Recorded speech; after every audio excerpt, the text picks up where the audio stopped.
Fairmount Temple was an opportunity that doesn't present itself to cities often, especially in the city of Beachwood, where there's 17 acres of property in a residential neighborhood. That never happens because we're a developed community. So when that opportunity, when Fairmount Temple's merger went through in March with the Fairth Israel, I reached out and inquired about the availability of that property.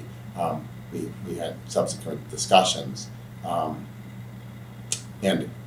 it worked out. We had the property appraised, we had discussions, negotiations, and came to the agreed upon price of $8 million for the property. I do not know what that property will eventually turn into.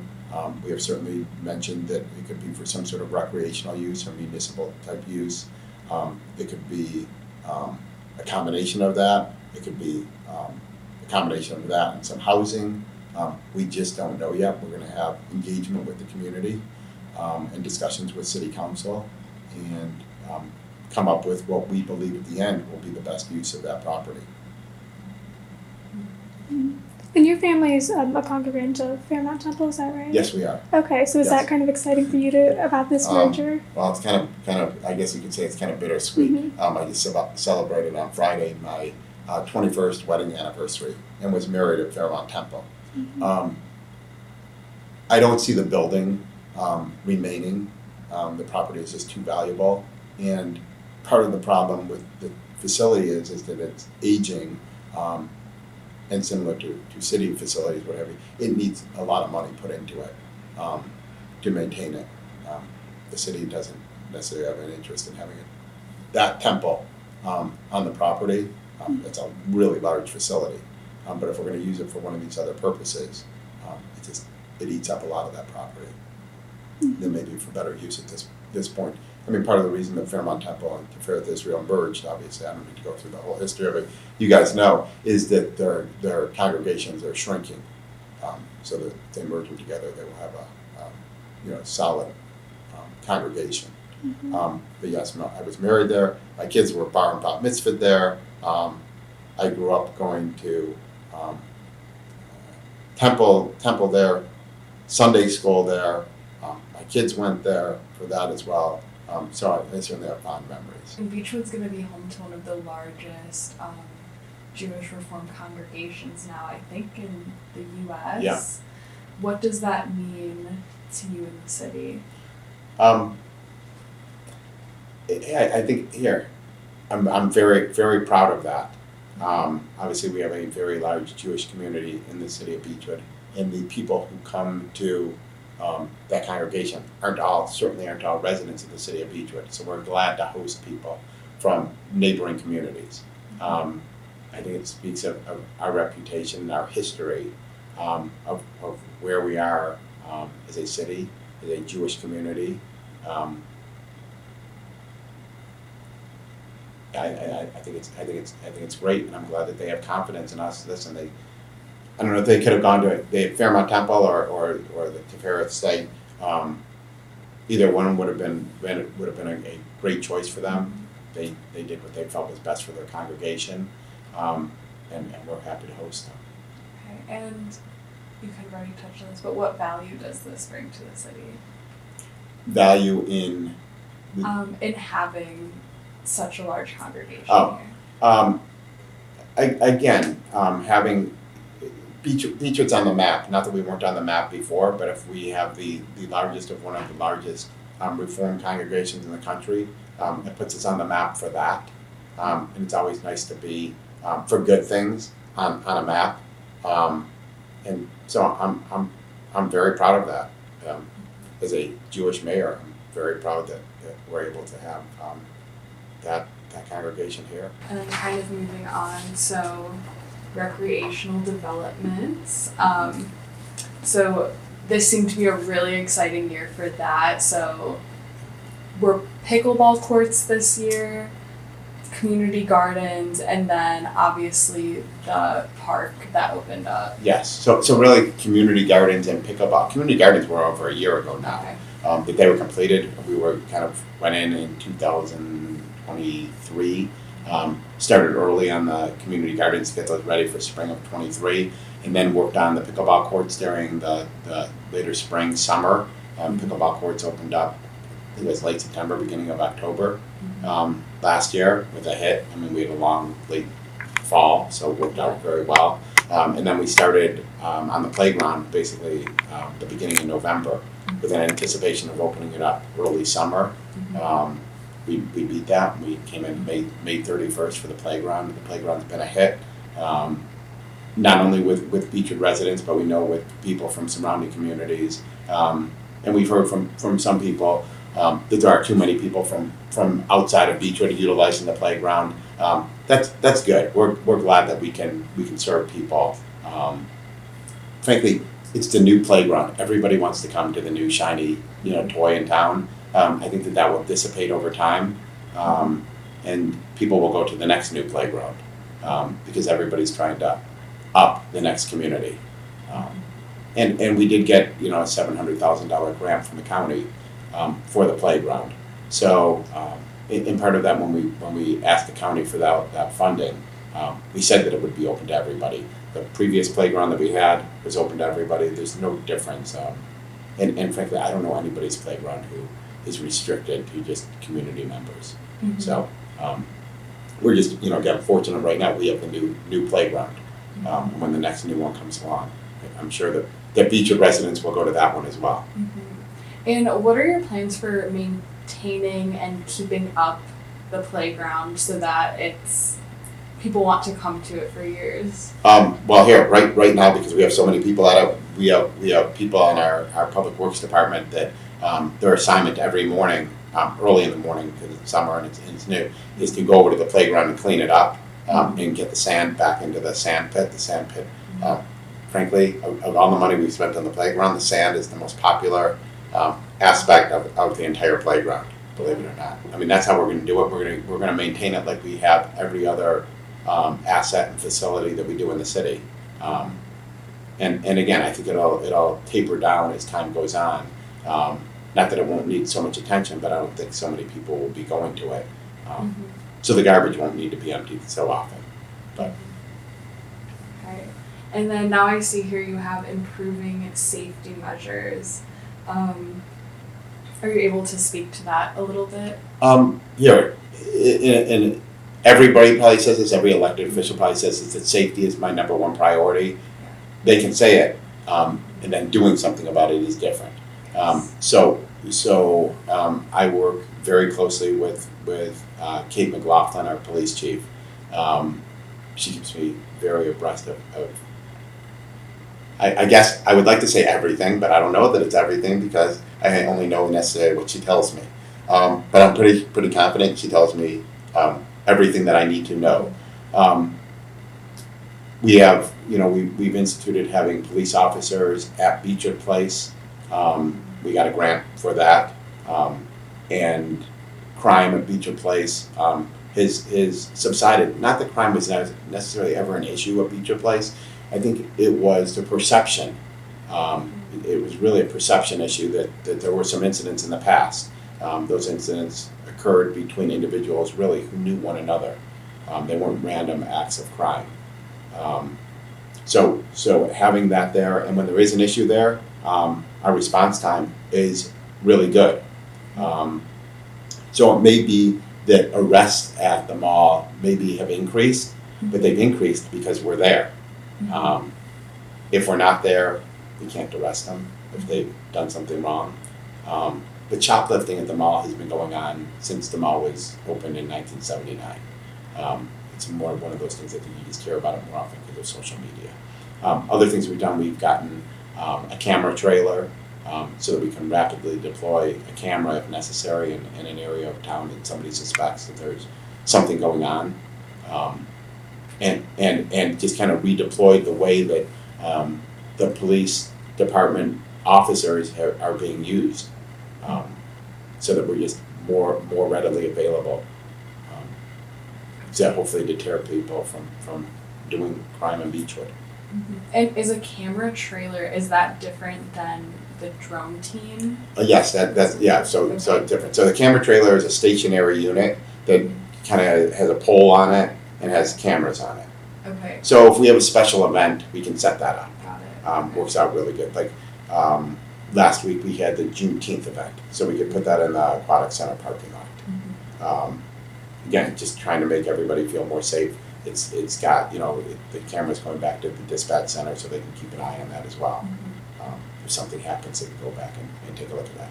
The drone team is different, where if you have an incident or let's say somebody becomes lost, a person, you can put the drone up, and it's got abilities. I think it can check for heat, from body temperature if somebody goes into the woods, if you're searching for somebody. Whether they're a lost person or you're looking for a suspect, it'll do the same thing. So we got 2 of those. Both the police and the fire department have teams that can run the drones. Okay. And kind of on the topic of safety, I know at one point you had mentioned that the police department or police services, you wanted to redevelop their building. Oh yes, Yeah. that's something in the past. Still something that's on the radar. Yeah.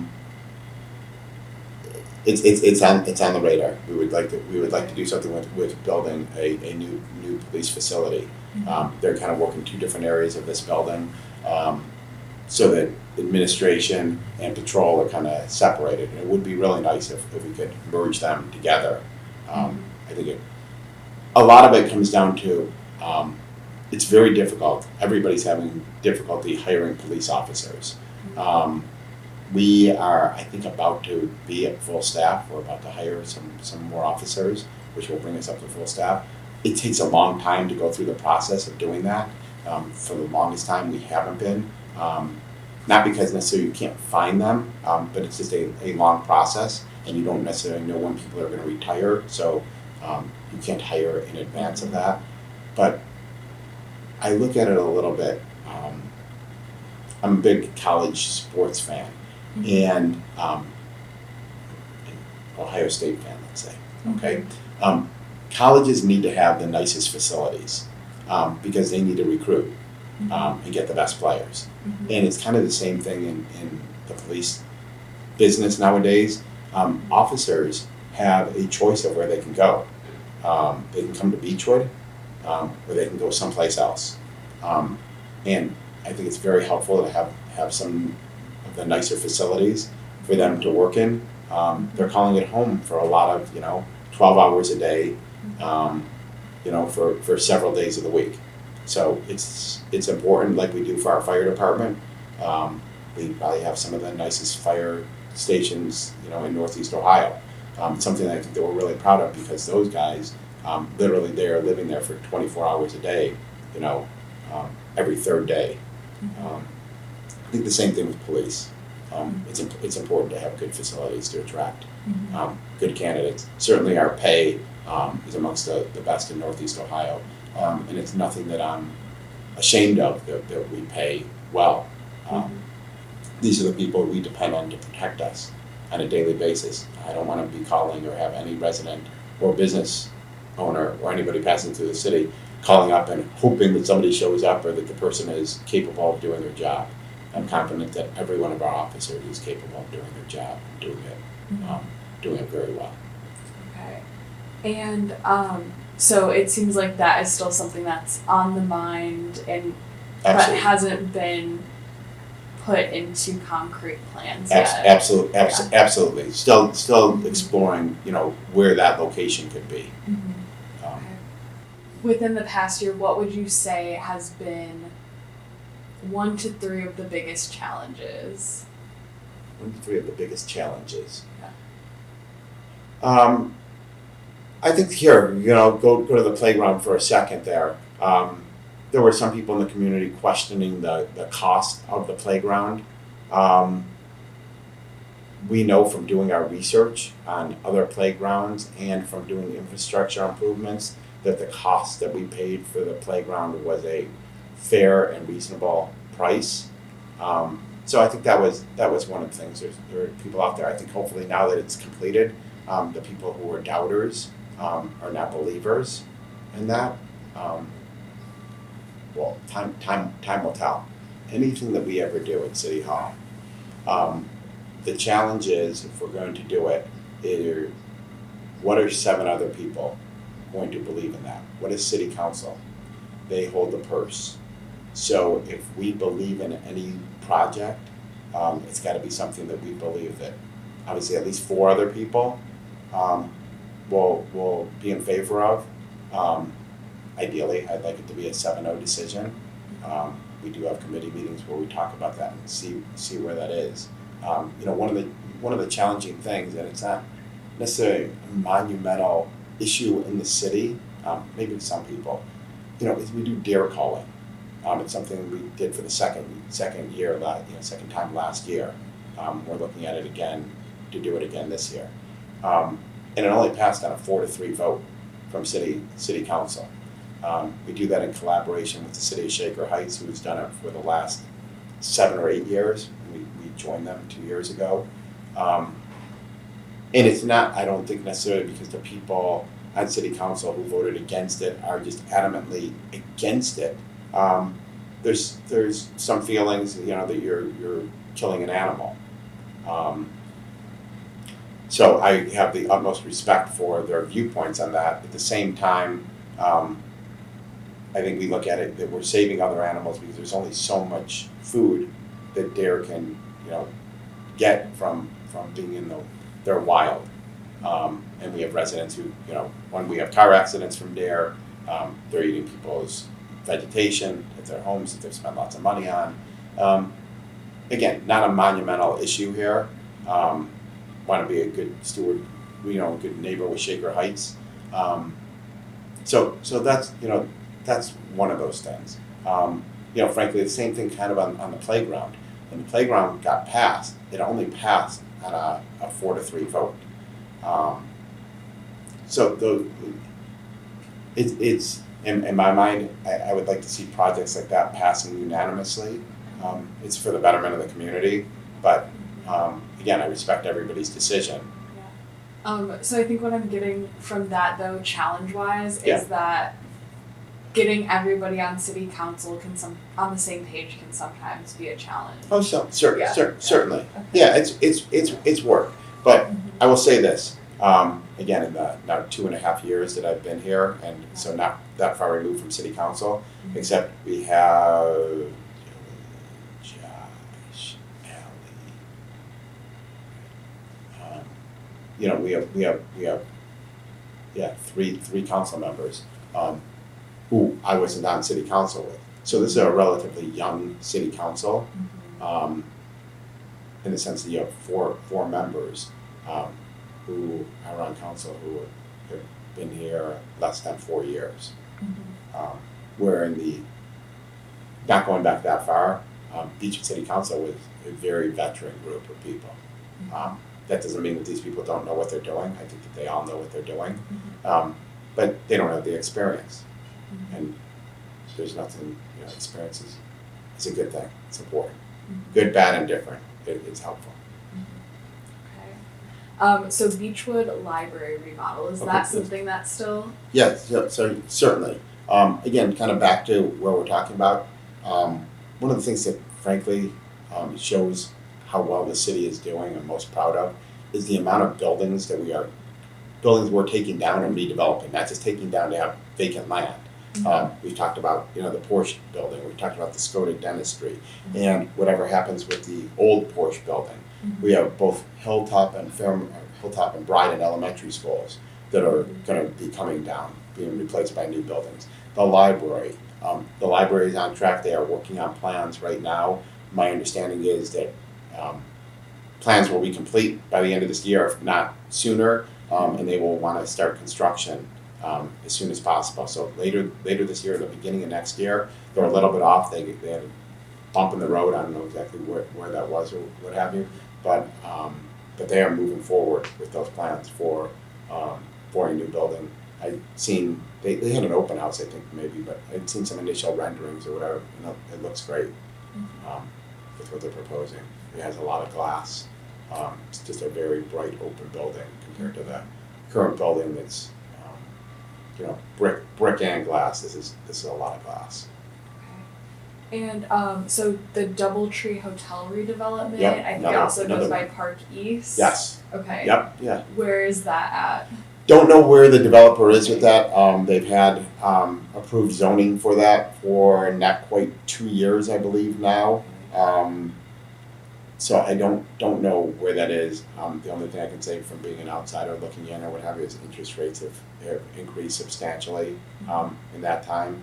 Okay. But I don't know at this point. We're hoping that something comes there very soon. Commerce Park seemed to be another redevelopment with apartments and mixed-use redevelopment. Yep. Where is that at? Yeah, so I think maybe you're referring to the Commerce Park buildings 4 and 5, where they have proposed building 4, where they have proposed and have approval to do a mixed-use development for our zoning code there. They ran into a hurdle with that project in that the property from the view next door has a restriction. Somehow they have a restriction on that property adjacent to them. They were owned by the same property owners at some point. That there can't be apartments in that building. Okay. They didn't know that.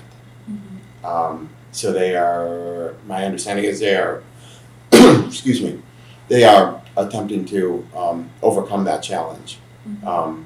I don't know if they will be successful or not. So we're gonna have to just see where that goes. They had big plans to redevelop building 4 into apartments, and the city was going to contribute essentially to that project. They were gonna reskin the entire building. It was gonna have balconies. Again, the elevations they had for that project look great. Again, it's kind of the developer. It's in the developer's hands right now. It's a private matter. Mm-hmm. So in the rest of Commerce Park, there are Kathy Biederman, our economic development director, is continuously working with current owners and people who are looking potentially to move into Beachwood to try to find them spaces, because Commerce Park is certainly one of those areas. Frankly, it's where Beachwood started. It's the backbone in the early '60s, maybe mid later '60s, of businesses and light manufacturing, and it's ripe for redevelopment. So we're hoping that there will be more activity in Commerce Park in the near future.